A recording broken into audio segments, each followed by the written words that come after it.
much for coming. I'm really, really excited.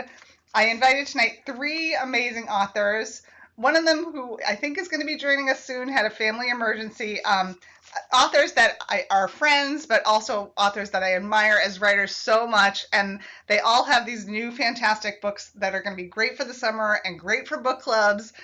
So I'm going to jump in and do brief intros of the three. And like I said, we're waiting for Piper, but we'll see if she can make it. The first is, this is to celebrate Piper Huguley's novel By Her Own Design launches tomorrow, and it's amazing. And she's the not the final cover. Not the final cover. Final cover's on my website. She's the author of The Home to Milford College and the Migrations of the Heart series. She's a multiple-time Golden Heart finalist. She blogs about the history about her novels on her website, and she lives in Atlanta with her husband and son. Like I said, her latest novel releases tomorrow. Aimie K. Runyan, yay, Aimie! She writes to celebrate history's unsung heroes. She's been honored as a Historical Novel Society Editor's Choice Selection, as a 3-time finalist for the Colorado Book Awards, and as a nominee for the Rocky Mountain Fiction Writer of the Year. Aimie is active as an educator and speaker in the writing community and beyond. She lives in Colorado with her husband and 2 children, and her latest amazing novel is The School for German Brides, also loved. Libbie Grant, hello Libbie, thank you for coming, has been passionate about American history since the early days of the Mormon Church. From a young age, she was raised in the Latter-day Saint faith and has deep roots in Mormon culture. Although she's no longer a practicing member. Under her pen name, Olivia Hawker, she's a Washington Post best-selling author and a finalist for the Washington State Book Award and the Willow Literary Award for Historical Fiction. She lives in the San Juan Islands with her husband, Paul. Her latest fabulous novel is The Prophet's Wife. So welcome, ladies, and we will see if Piper can join us. Just to give you a little background on Piper's book before I ask Libbie and Aimie to jump in.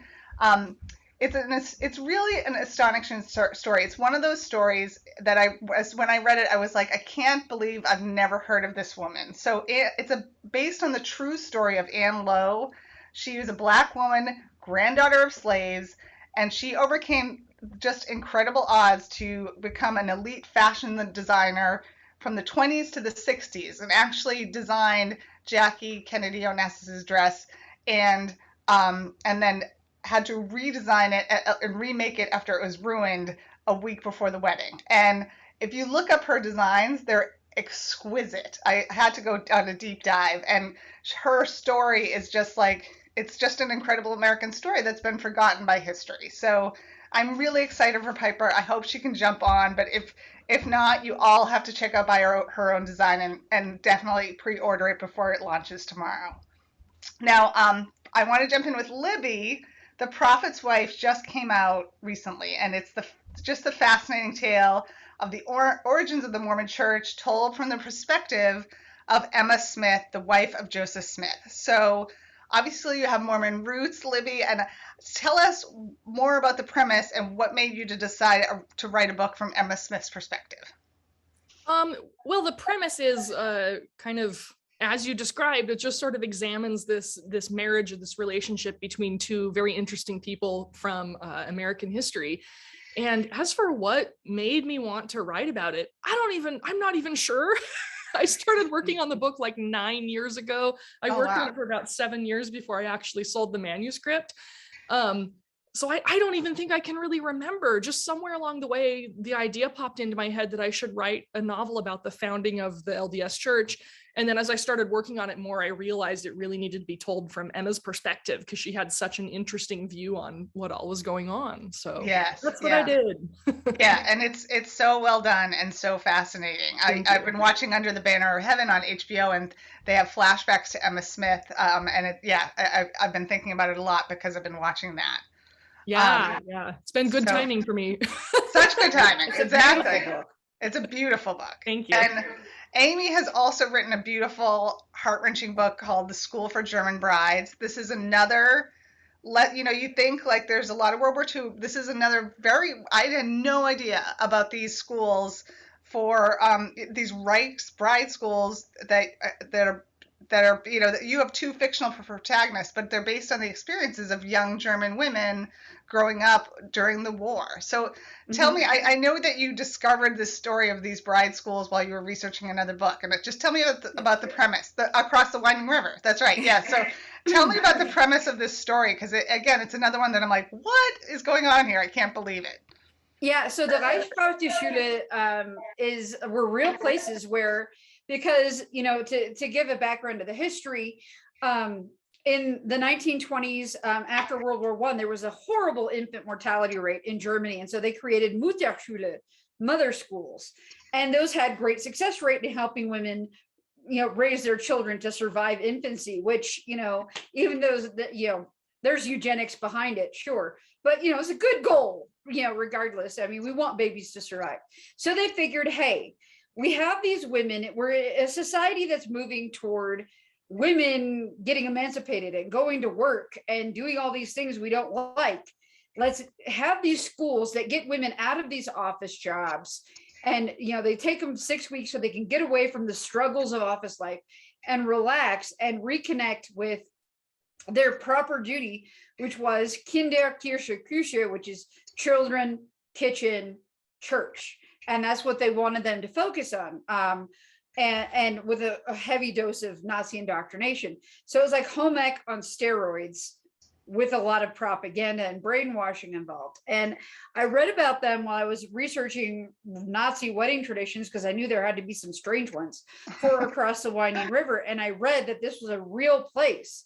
And the most nefarious of which was on Schwanenwinde Island, which is near Berlin. And it's literally a villa across the street from where the final solution, which was to execute all the Jewish people in concentration camps and under Jewish influence, was decided on in January of 1942. So you had these women who were being trained to cook and clean and raise children and do all these sorts of things that we view as wholesome and nurturing and good, right across the street from where these men were making these heinous decisions. I'm like, that's a book. That's a book, and I need to write it. So unbelievable. Yeah, that, again, it was one of those, I'm like, I can't believe I had never heard of it before. Yeah, and that was I got to blurb it, and oh, sorry, I was gonna say I got to blurb the School for German Brides, and it's fantastic. And I'm still mad about something that happens in it, which I won't say because I don't want it to be a spoiler. But still, once in a while, I'll just think of it and be like, oh. So, well, I think if you read a book like that and you're not mad, you're not paying attention. And it was meant to be uncomfortable and harsh, and it was written during the height of our lockdown. So it was a harsh book to write. And I took all that angst about everything that was happening and tried to cram it into the book. So. Well, you did a good job. You did. It worked totally. So tell me, I want to talk about, people are always interested in the research involved in stories, and how, historical fiction obviously research is a jumping off point. What is your research process? Do you do a bunch up front and then start writing? Are you doing it as you go? Is it a little bit of both? Libbie, if you want to start, I'd love to hear. I tend to do enough reading about like the setting, especially the political and social sort of landscape that my character is going to be moving through. I research that really intensively to start with. And then once I can really clearly see my character like doing their thing in that world, then I actually stop researching, because as we all know, it's pretty easy to just get like sucked into it and you never ever stop and you never get the book written.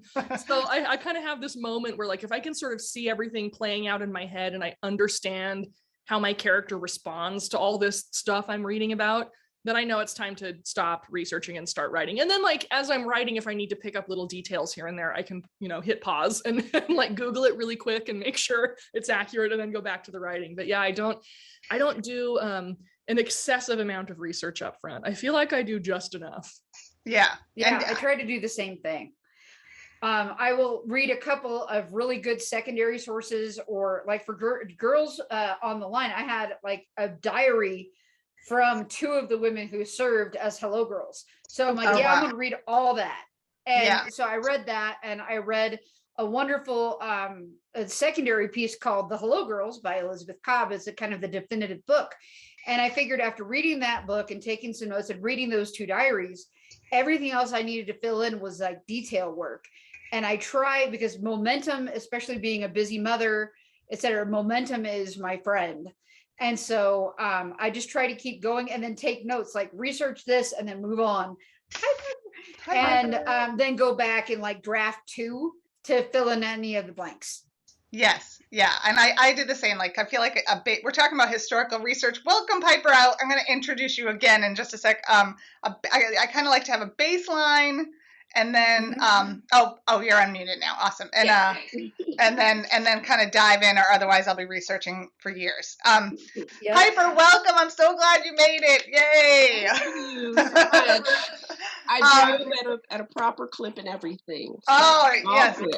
Excellent. All right. Well, cheers, because your launch day is tomorrow. And Thank you. I'm glad you were able to make it. And we talked at the beginning about By Her Own Design, but I would just love to hear from your perspective, like the history of Ann Lowe, why you decided to write this novel at this time in your life, and just more about this fascinating woman in history. Well, thank you, Jane, and it's good to see you guys here on Zoom. I wrote this book because publishing wanted it. So, Right. Absolutely. Always a good answer. Yep. When they're asking for it, hey, somebody's got to step to the plate. Yeah, my editor, as those of you all who know that I'm pretty active on Twitter, she likes to tweet out her, what's it, MSWL hashtag? Oh, manuscripts. I like manuscript wish list. Yeah. I don't know if she's officially registered in that thing or not, but she does like to tweet her requests. And that one day she happened to tweet a retweet what somebody had tweeted about Ann Lowe. And I'd always known in the back of my mind, like as a sort of a, not necessarily Black history factoid, because I think the Black history factoids are stuff that people generally know, but I knew that this was a case, but I'd never investigated it. So then I looked into it. And when I looked into it, I was like, oh my gosh, that's a story. Because as you guys know well, when you look at a subject, it's not necessarily so that their life would make for a great novel. There's some other ones that I've looked at and it's like, I don't see it. And so that's for somebody else to do, in terms of that. But that wasn't the case for Ann Lowe. Once she saw it, I wrote the prologue. It was the very first thing that I wrote because it occurred to me immediately in my nerdy mind that I knew that the day that she had died was the day after Charles and Diana had gotten engaged. Oh, I read that in your notes. Yeah. So I was like, I knew that. And I was like, oh, well, I have no idea if she was conscious or whatever, but what if that was the thing, It just seemed to give me a good place to start in terms of thinking about someone who had done one of the most photographed wedding dresses in history, and that's true, and managed to have regrets about it in some way, looking back at the experience. So that's how I got started. Amazing. And I was, with all 3 of your books, I did a deep dive I think that's the best. It's a great story when you start deep diving into the research afterwards. And I encourage everyone to look at the designs, that Ann Lowe's designs, because they're so whimsical and stunning and different. Like she just had her own flair, and that's another reason that I'm like, I can't believe I'd never heard of this woman before. And so I think it's just so wonderful that this story is coming out tomorrow. It's gonna be huge. It's so good. I love this book so much. I blurbed this one too, and I'm usually a pretty slow reader, but I read this one in like 3 or 4 hours. I couldn't stop. It was really good. This is one I blew through in 2 days. I'm like, this is amazing. Yeah. And it's gripping. It's so gripping. Yeah. So gripping. Yeah. And true.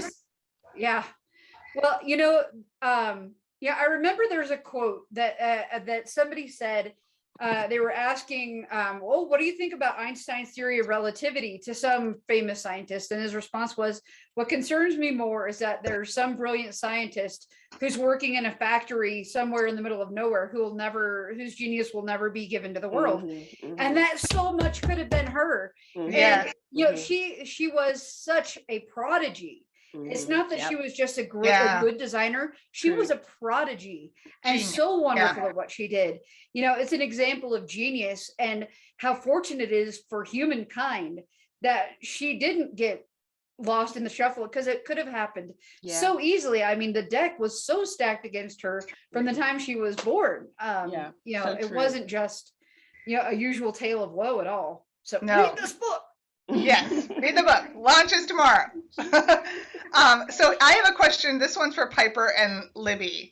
Have you wondered if one of your historical characters came back to life and read your novel, what would they think of your portrait of them? You go first, Piper. Are you sure? I might have like a little insight to that, because since I've written the novel, the family has come forward. Oh, wow. Yes. What? Yes, I got a little message on my Instagram one night, and it was their representative. Oh, wow. Who wanted to talk to me. And so I connected with her, and she represents Ann Lowe's great-granddaughter, that is Audrey's daughter. Wow. And you know, she's like, oh, we're not out here to get you or anything like that. And just wanted to, you know, say congratulations. And she's been kind of helping me brainstorm some ways to get Ann Lowe, because the reason why they have representation, I think, is because they've noticed over the past 2 years that there's been an increase in terms of some of the articles and everything. The zeitgeist of Ann Lowe. So, and her name's Linda. Linda had, you know, maybe not the sense of really who to contact, but she knew she needed somebody, and reached out to Sharon. This is the woman from her agency that they represent her. And to begin to think about what might be done in terms of getting Ann Lowe's name and her accomplishments across to the world. So as been told to me, Linda's very pleased in terms of this. And, you know, it's like this whole aspect in terms of, if somebody's going to do it, who but me, somebody like me, could do it. Absolutely. And I mean, and it's kind of a threat kind of thing, because there is the self-published biography that's on Amazon. That sort of did give me a nudge in terms of doing it, because when she first published that in 2016, one of the things she said was she wanted to write a historical fiction about Ann Lowe, but didn't feel that she could talk about the life of a Black woman because she was a Southern white woman. Oh, okay. And I was like, oh, yeah, that's true. So what is me? So, so has the family read the book? Or she knows about it. Okay, she's aware of it. She's aware of it. And the cool thing is, let's say, is wanting to keep those channels open, because they showed me pictures of Arthur. Oh, wow. Holding Audrey. Oh, amazing. There are letters and things. Audrey herself only died in 2017. Oh, wow. Oh, wow. And so Margaret Powell, the textile scholar that I dedicated the book to, a young Black woman who was working on both the comprehensive scholarly biography of Ann Lowe, as well as the exhibit that'll be in Delaware next year.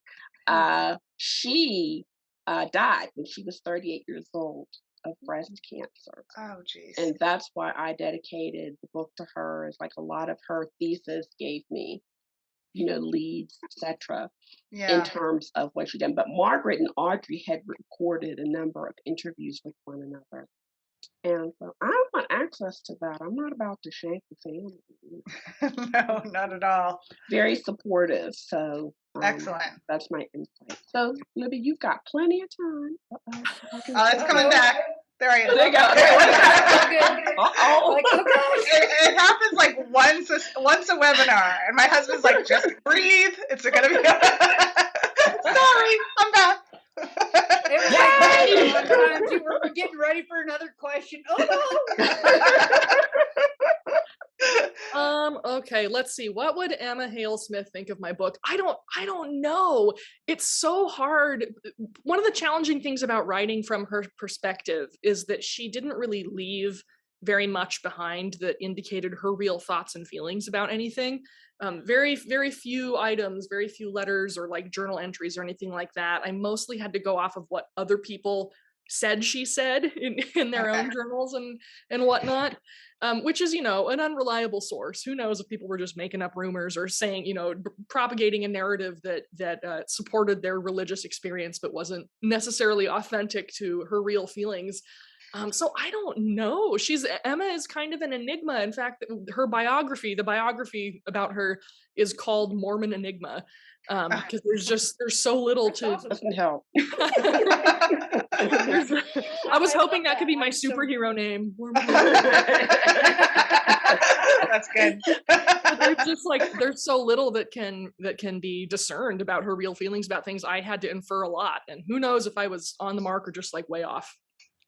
Interesting. Yeah. Well, I get that. That's an interesting point, because there's some aspects of Ann's stuff, but that I was on the mark about. And then what happened to her second husband, that was a whole different thing, because the family, of course, is descended from her first husband. So they have particular feelings about the second husband being kind of jerk mode, kind of dude, so. Well, after reading your novel, I have particular feelings about the so. Oh, yeah.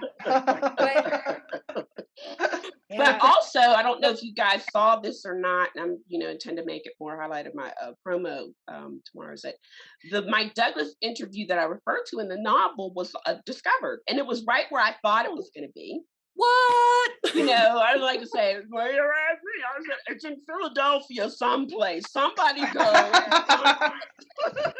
So it's been discovered, and they put it on YouTube. Oh, no way. Yeah, and it's Ann Lowe herself.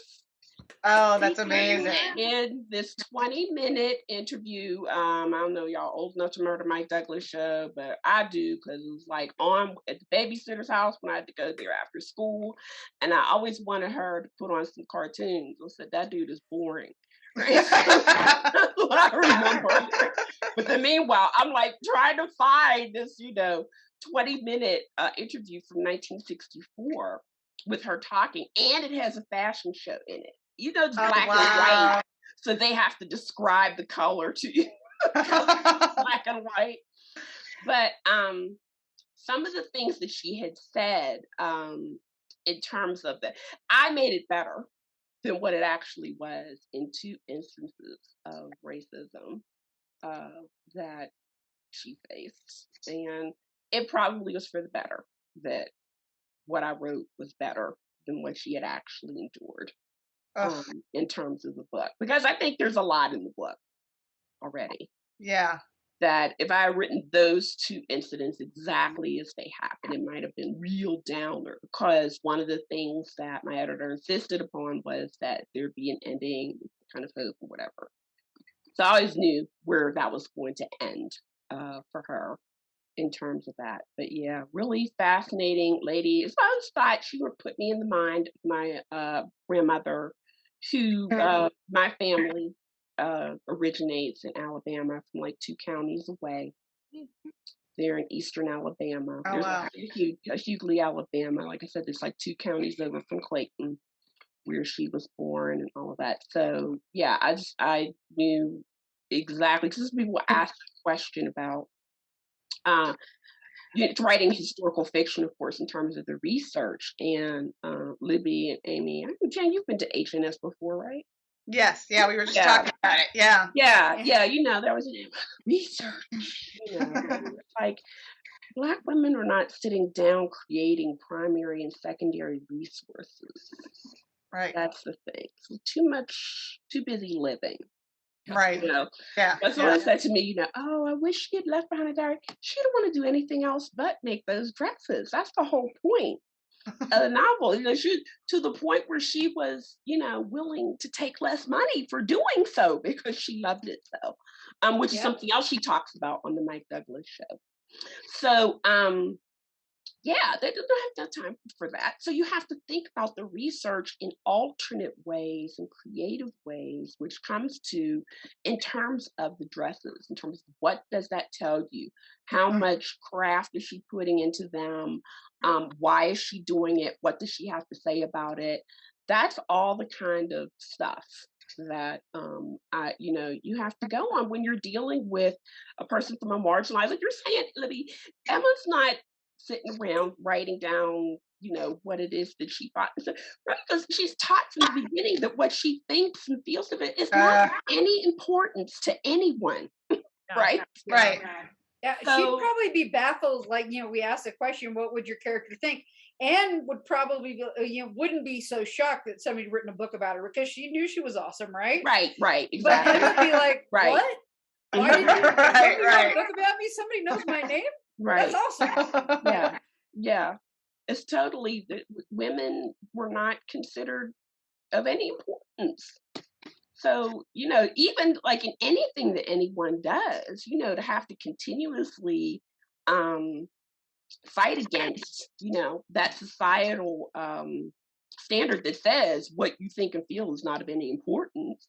Like you said, Aimie, for Anne to have to continuously have persisted in terms of what it was that she was doing, it's really quite remarkable. Because somebody could just sit down and be like, well, I'll just go back somewhere and have a bunch of babies, and that'll be it, Right. That actually brings me to one of my other questions. You were talking about, all of you talked a little bit about like having to fill in the blanks. Of course, I'm a nerd, so I read all of your author's notes again today. I read them when I first read the book. I read them again. And, for me too, Jane. I don't blame you. I love it. I love the sources. I was watching the YouTube video about Ann Lowe today. Yeah. So the thing is, like, this is not a fact-based, it's a fact-based story, but it's fiction. At the end of the day, it's a story. It's a narrative arc, and you have to fill in the blanks. And it's, how do you do that? And where do you give yourself permission to do that? And where do you draw the line? Like, how do you find that balance? Whoever wants to take it first, just.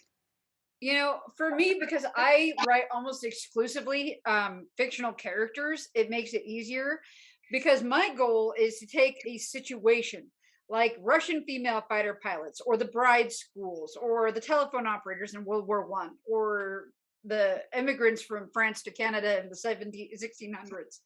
And I take a scenario and I try to just convey the reality of what these women were going through with, this character who is meant to be an amalgamation of the feminine experience, or characters who are an amalgamation. Because, if I were to tell, for like my debut novel, Promise to the Crown, I didn't want to tell the story of one woman's experience crossing from France to Canada. I wanted to tell several. And so I had 3 main heroines, but they're all kind of representative. They're archetypes of the types of women who left behind everything. And for German Brides, Hannah, who is the one that, who actually attends the actual bride school, is, she's kind of the quintessential archetypal ideal German bride, who is the counterpoint to Tilda, who's a Jewish German bride who has a very different experience. So, yeah. And so that's what I try to do is I try to be faithful to actual events and situations, but I give myself fictional characters to give myself the artistic license to be able to show the event and the history with my own. And you see cameos from real people here and there, but usually it's 100% fictional characters. Got it. Yeah, I get that. And you both wrote real characters in history. So how was that different for you in terms of your experience writing? I try really hard to stick to actual events because I do work with real people from history so often. I should say at least when I work with a known figure from history, I try really hard to stick to real historical events. If it's just like my own family members or something, then whatever, I'll make up whatever I need to. Yeah.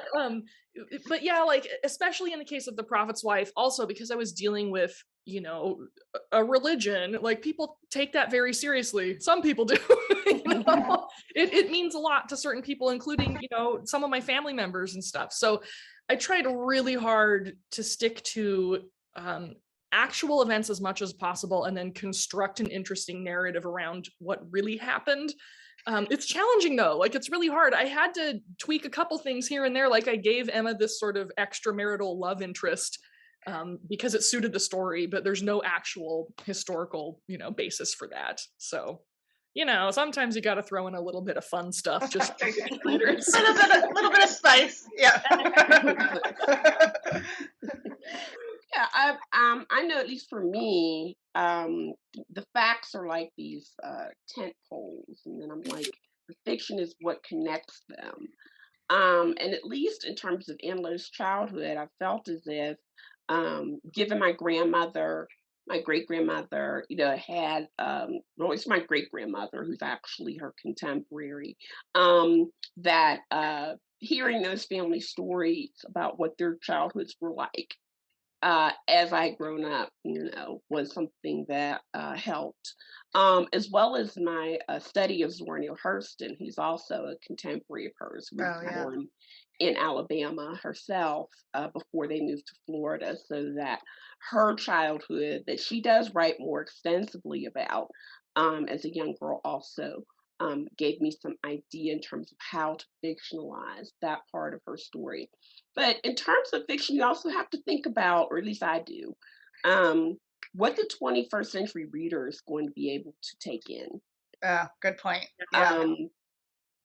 Ann Lowe had many more shops than what I had. She was always going in and out of the shop because of the financial situation. And I could not possibly have included all of those shops and all of those relationships. Right. So in terms of that, was a question of stripping and compositing in order to make that narrative a little more straightforward, a little cleaner.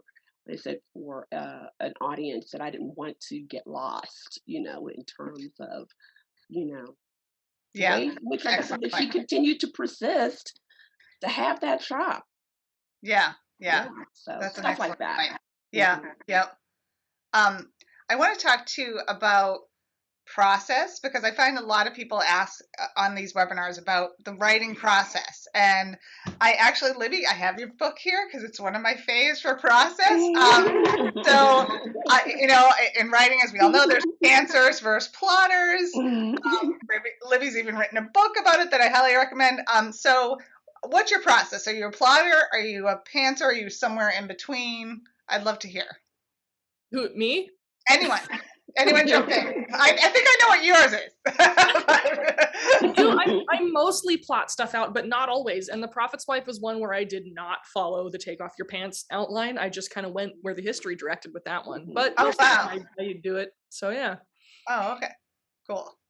I can pants a little bit. So like, even to say in terms of writing background design, that prologue, which is the first thing I wrote, was just like me pantsing, just thinking about who she was and what she might have been thinking about before she died. So, and then I plot. So I see. Okay. Planter. I'm kind of. So I think of it as like a mapper and an explorer. People who like to have the guideposts as they go, and the people who like to explore with, you know. I am ideally in my mind a pure plotter, and I never really am. Like, that's not the reality of it. I'd love to be that type of person. Like, I like having a vision of the book, and I feel like around the quarter point mark, I really feel more comfortable if I know have a big vision for the book. But then, like, you know, I'm starting a contemporary women's fiction project, and it's all pantsing. It is like, I have no idea what's happening in the next chapter. And I mean, I'm at the halfway mark and just had this wonderful aha moment. It's like, I get what this book is about now. I mean, I knew what some of the big themes were, but I kind of, you know, got more of a direction, which was exciting. And that's really fun. But I definitely like to have the structure of the book in my head. but I never am stubborn about it. I like to leave myself room for organic discovery, especially with characters like Clara in The School for German Brides is kind of the bridge character between the two narratives, Tilda and Hannah, and she happened completely out of the blue. And like she just came up, oh, she's Hannah's classmate at school.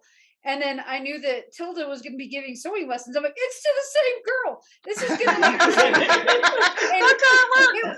Yeah, exactly. It was great because it's like it's one of those discoveries, and it's funny how sometimes they happen really late. She was like pretty early, but it's like, how could I have done this without it? What was I thinking? You know, yeah, it's like. Yeah, it's like almost like I did it on purpose, and it's nice when that happens. Excellent. So I have a couple more questions, and then if anyone in the audience has questions, you can put them in the chat, or you can put them in the Q&A, and I can field questions from the audience after my last couple questions.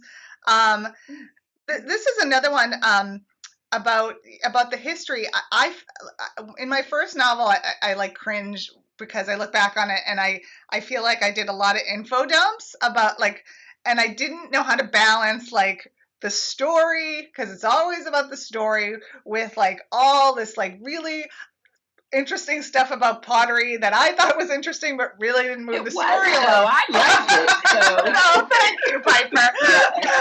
And I'm like, oh, I blush when I think about it. Like, this is awesome. Thank you. Take me away. So I'm curious, like, how do you like? We're all like history nerds. We all love the details, but how do you like strike that chord, right? Like, do you like learn over time? Like, I feel like I've gotten a little bit better at it now, but like, how do you strike the chord between like adding enough historical detail so you immerse the reader, but not too much that the reader's like, oh, I'm going to close the book? Like, do you have any tips on that? I think of it like garlic when I'm cooking. I use a lot of food metaphors. I use a lot of food metaphors. I apologize, but it's like garlic. You love to get a little bit. If you're you don't want to get a whole clove when you're eating, right? You like to have a little bit. And so I like to sprinkle it in like I would garlic, because otherwise it's overpowering. And I try to do it deftly, but it's the same with so many other things like physical descriptions. We get so tired of the laundry list of, oh, he was a middling height and had brown hair that was given to curl, and and that sort of thing. We want to avoid the laundry list when we got to think of creative ways to describe it. So if you give these cool little little details, and you do it in one sentence or one phrase fragments, and sprinkle it throughout a chapter rather than a paragraph of exposition, because we're none of us Victor Hugo. We don't get to, our editors were all with Tessa. She will not let us go on a 100-page rant about Waterloo in the middle of Les Miserables. She just won't let it happen. So you try to, to think of it in smaller chunks and to weave it in small amounts. I think that's the best way to do it. Excellent. I like the garlic analogy too. Excellent. And Piper, but I love garlic. So. Me too. Yeah. I go overboard with garlic. I like it finely minced. Yes. I think it matters. It's a decision about whether or not you're in third person or first person. And with first person, you always have to be aware of this stuff in terms of what the character is going to say that is legitimate and authentic and whatnot, which I think helps to curb potential info dumps. So it's a question of how might you make something like a scene active that the person would be in, that would, I don't want to go cliche, but show it rather than tell it. I know somebody had remarked about the grocery store scene, in terms of how when she had to go to the grocery store or the general store, what that would be like at that time period, and to sort of have that acted out so that people could see just the kind of situation that Ann Lowe was coming from in terms of that. So that's how I try to think of it. I think Aimie, honestly, probably has a harder job in terms of it being third person, because I write in first person as well. I think my writing just lends itself to it. I'd write a novella in third person. It felt like I was learning how to write all over again. Yeah, I agree with everything Piper and Aimie said on the subject. I would just add that I think a lot of it does kind of come from experience, both as a writer and as a reader. I think the more you read and the more you practice your own writing, you'll just kind of develop a feel for it eventually, where you can sort of start to feel that, like, maybe you're going a little overboard, maybe this doesn't need to be here, or conversely, like, maybe this is a good spot to like sprinkle in a little bit of garlic right there, you know? Yeah. I know. I was. Oh, go ahead. I think that mainly just. Oh, sorry. Go ahead. No, that's exactly right. I was talking at a conference the other day, and I likened it to like an ear for music. Like you start to feel like you're stronger with that, you know, over time. Yeah. Sure. On that note, this is another writing question. What is your best advice for new writers? For people who are trying to write their first manuscript or just finished their first manuscript, or like, what is your best advice? I think when you're still pretty new to it, like in your first like 1 to 3 books, or before you have your books published, or if you're self-publishing, before you have your books out there into the world, I think you just need to not worry about the market. Just write what you really feel drawn to write, because it takes a lot of discipline and a lot of hard work and a lot of like juggling new skills to complete a book. And if you're also worried that it's not going to be marketable, you're going to get freaked out and never finish it. And you have to have that something driving you to keep going when it gets tough, because it does get tough. Like 20% of the way through every single book I write, except for one, I hate the book. I hate it. I'm like, why am I doing this? This is the worst book I've ever written. I want to throw it out. Every book. Oh my God, this is Drek. Yeah. Like 12,000 words. Yeah. It's rough, man. You hit a wall. Yeah. And you have to have something that will push you through that. So you have to really care about the story and not be like, well, this will sell. You know? Yeah. I think that your first manuscript, or as you're before you've made you've entered into the industry, like you've crossed the threshold to where you're agented or you have a book deal or you're self-publishing, whatever. I think it's important to also give yourself a lot of grace, because it's a hard thing, but I think it's important to think about your writing process objectively, and think about, if you are the type of person who can get up at 5 a.m., get 1,000 words in, and tootle off to your day job and be great, that's great. Do that. Those are your golden hours. But if you get up at 5 a.m. and stare at a screen for an hour and a half and get nothing done, then that is not a good use of your time. But again, if you get up and total after work and you get home and all you want to do is watch Netflix and eat pizza, then you need to get up earlier and get your words in, and get them in during your lunch hour or whatever, because especially early on in the process, most of us are juggling an awful lot. And even the people who are writing full time have extra stuff going on. I don't know of a single writer that I know personally who isn't, juggling, if they are writing completely full time, it's because they've got a spouse with health insurance, this, that, and the other thing. It's just the reality of it. And if you go with the expectation that you are not going to be uber wealthy, but you have a chance of, actually having some success, I think it's a healthier mindset to go in with. But learn how you work and juggle your life around to fit your writing and make it a priority. Nobody's going to come around and give you a little badge, like a sheriff's badge that says writer. No. And say you've got permission to write a book. I felt that it took me 10 years to write Promise to the Crown, because I felt like, why am I spending my time doing this?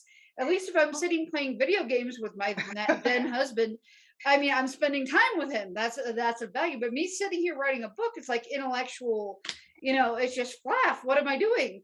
And it's a stupid mindset. It really is, because if you want to write a book, you have to have I think the biggest piece of advice is finish what you start. Yeah. Finish projects.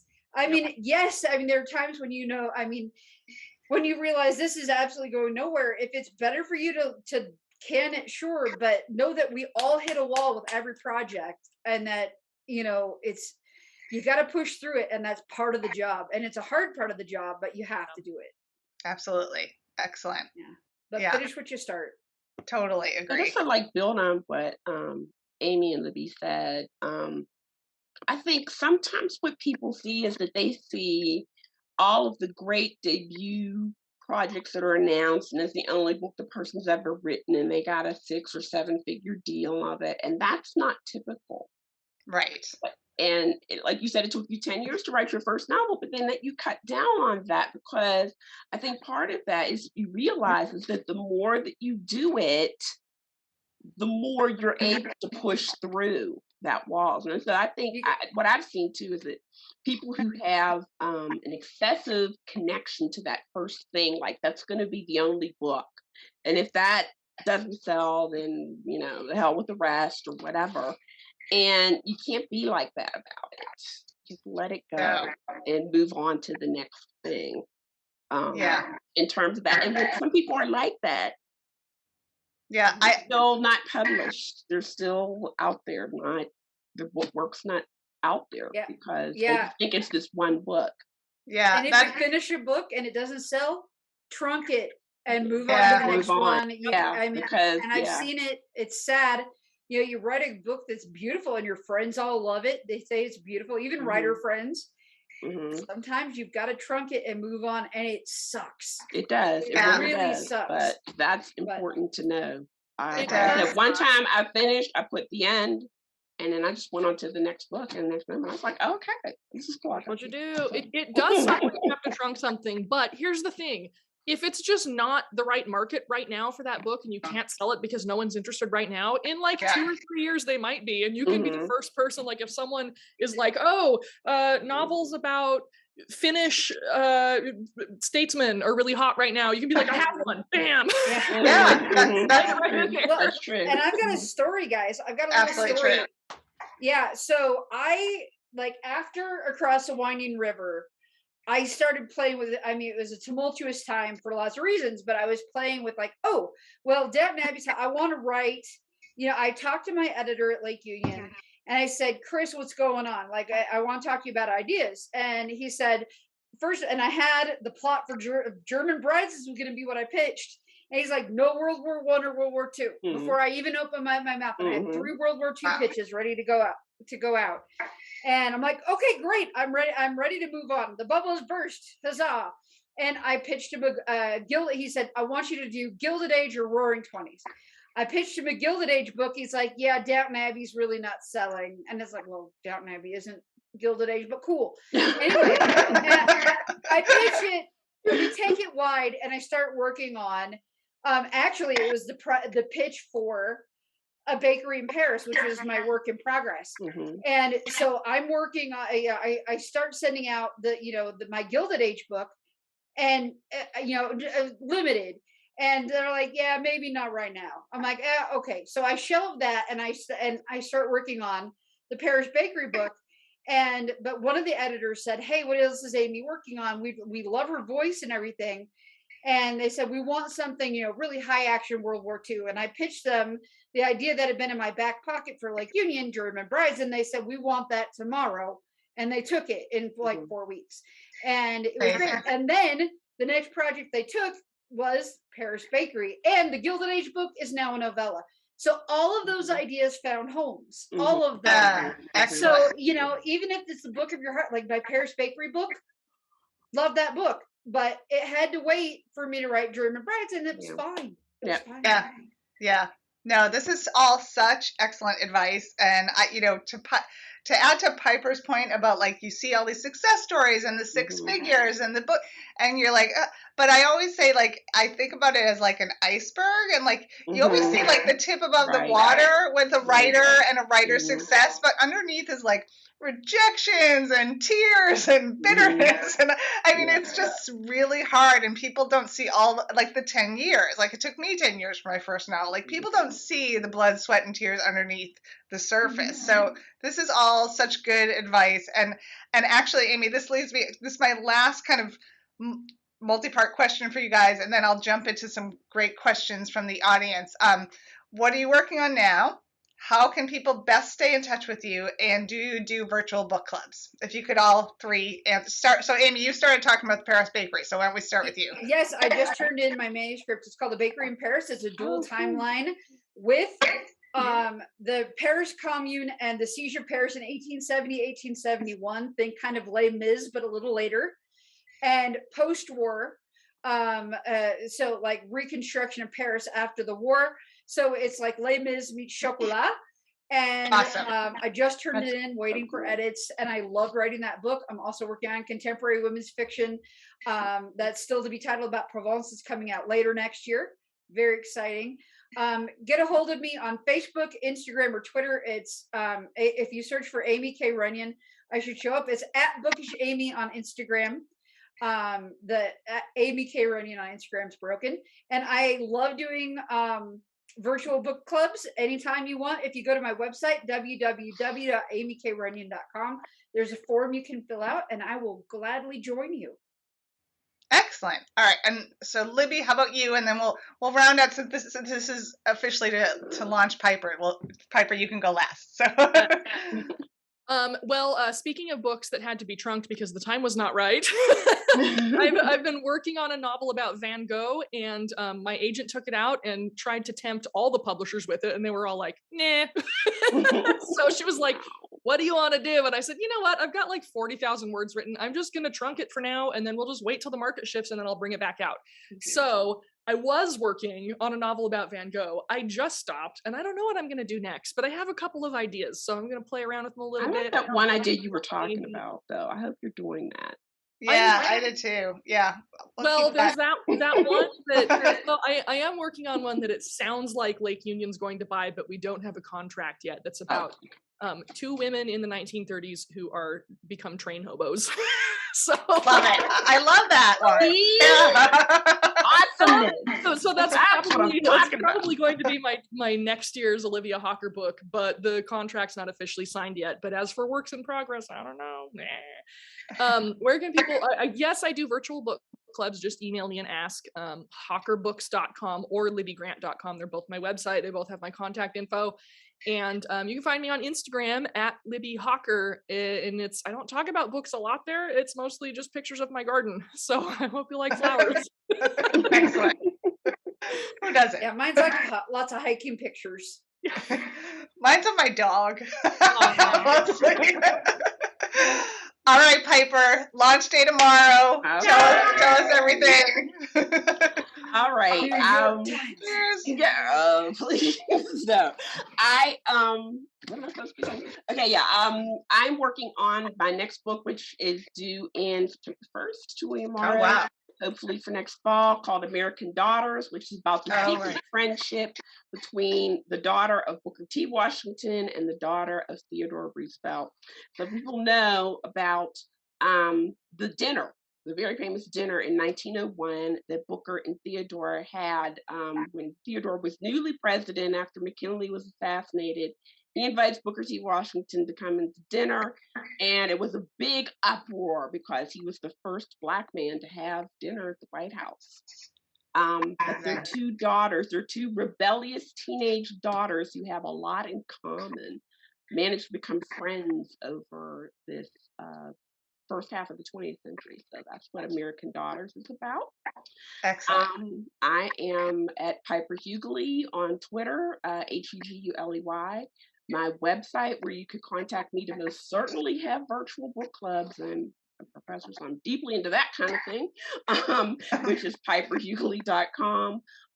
Facebook at Piper G. Huguley, and I'm learning Instagram, which is why I'm still talking about my books, Piper_Huguley. So it is excellent. Yay! So we have some questions. I don't like to keep people too much longer. This is so awesome. There's so many nice comments in the comments, by the way, ladies. I hope you get to see those. Yeah. So this one from Robin Goldstein. Piper referenced an upcoming Ann Lowe exhibit in Delaware next spring that will be at the Winter Museum near Wilmington. Has she been contacted to help curate the exhibit, and will you be giving any lectures there? I'm hoping that I'll be giving a lecture. I'm not going to be curating, though. The Elizabeth Way, who is another fashion scholar, is co-curating that. It's going to be next fall in 2023. So yeah, I'm hoping they'll have me at some point there. Excellent. Let's see. Oh, Christine Mott is Christine, I don't think you've missed a webinar. You're amazing. And her question is, I'm always fascinated to know if your book title changed from your original title, and also if you have input into your covers.